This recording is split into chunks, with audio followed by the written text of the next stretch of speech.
Alright, welcome back to another trade recap. As you can see by the title, we took a small loss today, which was pretty much a break-even trade.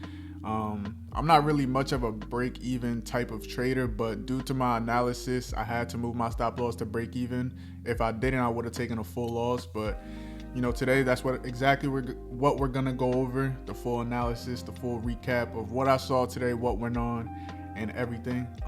But before we get started, just make sure to like, comment, and subscribe. I'm on the road to 2,000 subscribers, so if you guys can subscribe, I greatly appreciate that. But besides that, let's just get straight into this trade recap. So you can see this is the trade that I took. I ended up moving break even after we hit like a 1-to-1 point, and I moved it a little bit up, above this structure, this breaker structure. So that's exactly where I put my stop loss to take that small loss. I don't really mind the small loss. I was willing to risk that because I knew we were possibly going to break the structure, but I had like a little inkling that if we broke it just slightly and then we could possibly reverse. But it just continued to go up. But my analysis before getting in this trade was we have all this liquidity that just got swept. So we have this sell side liquidity. We can see it better on the 5-minute time frame. If you don't know what liquidity is, to me, liquidity is just equal highs, equal lows, and you can see that we have equal lows right here. So this is the liquidity that I saw get swept. So we could see it get swept right here, and then we instantly got a rejection to push up. So that's why I moved my stop loss to break even, and I'm thankful that I did, and I'm thankful that I saw this liquidity, sell side liquidity, getting swept. But I still ended up taking the trade because this is still my strategy. We have the breaker structure. I was just waiting for like this structure or just any structure really to get broken. We started getting a lot of selling pressure, and this is the first supply that was created since that breaker structure. So I ended up taking the trade. You can see right here on TradingView, we didn't tap into it, but on my on Trade Locker, we ended up tapping into the supply, so that's why I got in.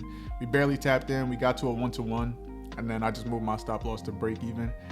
I trade supply and demand, but I also look at liquidity. So if you've been tapped into, these videos, I always talk about supply and demand, but I do look at liquidity just to make sure, I'm not missing anything. And we can see that right here. We have this liquidity on the 5-minute.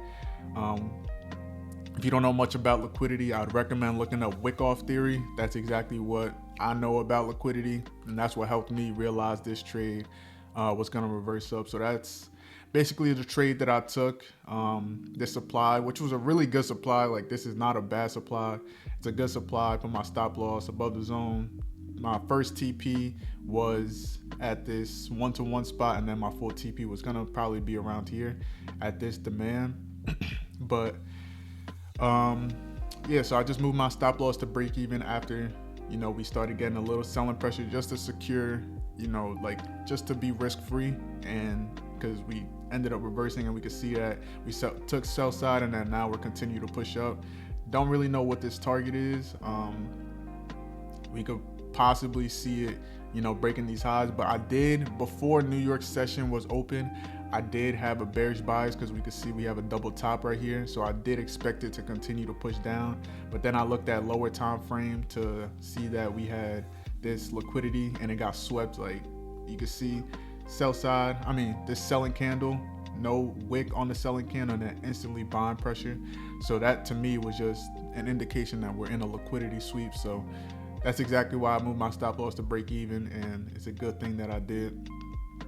But yeah, good way to start the week, honestly. I know it's still a loss. I still lost some money, but I'm happy about my analysis. My main thing is my skills in trading, making sure that, my skills are good and that I'm clear on what I'm seeing in the market. And I'm glad that I saw this liquidity before I even entered the trade, because if this was just another day and I didn't see this liquidity, I would have held this trade all the way through and ended up taking a big loss. So it was a good thing that I did see that liquidity. But, all in all, today was a really good day. This trade recap was pretty simple.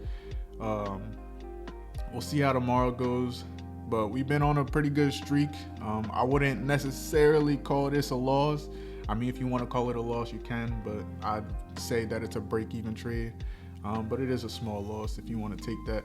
But we're looking pretty good. Yeah, there's just different ways you could read the market. Me personally, I read the market with supply and demand and liquidity.